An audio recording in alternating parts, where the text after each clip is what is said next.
થોડું તમે ચાલો છો તો તમને શ્વાસ ચડે છે, ઘરનું થોડું કામ કરો છો તો તમે થાકી જાઓ છો. તો આ બધું થવાનું કારણ શું? છાતીમાં ભારે ભારે લાગે છે.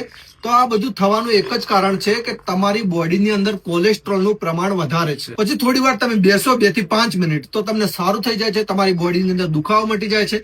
છાતી ભારે ભારે થવી યા છાતીની અંદર દુખવું આ પણ મટી જાય છે. તો એનું કારણ એ છે કે તમારી બોડીની અંદર કોલેસ્ટ્રોલનું પ્રમાણ વધારે છે. કોલેસ્ટ્રોલને ઓછું કરવાના ઉપાય શું છે? તો એક તો કે તમે માંસ ખાવાનું છોડ દો.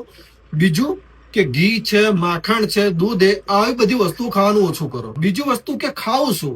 તો ખાવાની અંદર તમે શાકભાજી ખાઈ શકો છો, કઠોળ ખાઈ શકો છો, પછી દાળ છે, ચણા છે, આવું બધી વસ્તુઓ તમે ખાઈ શકો છો. અને જે લોકો સિગરેટ પીવે છે કે બીડી પીવે છે એ લોકો બી ઓછું કરી દો યા મત પીવો, જેનાથી તમને આવી બધી છાતીમાં દુખવાની બીમારી ઓછી થાય. પીઝા, કચોડી, સમોસા, બર્ગર આવી બધી વસ્તુઓ ખાવાનું ટાળો. જે ડીપ ફ્રાય, જે ઓઇલી હોય એ બધું ખાવાનું ટાળો, જેથી તમારું કોલેસ્ટ્રોલનું પ્રમાણ જળવાઈ રહેશે અને વધારે વધે નહીં. લાસ્ટ વસ્તુ એ કે તમે રોજનું 3 થી 4 કિલોમીટર ચાલવાનું રાખો. તમે 3 થી 4 યા 5 કિલોમીટર પણ ચાલ્યા તો એકદમ બેસ્ટ છે તમારી બોડી માટે. જો તમને મારો વિડીયો સારો લાગ્યો હોય તો આવી જ માહિતી માટે મને લાઈક કરો, શેર કરો અને ફોલો કરો.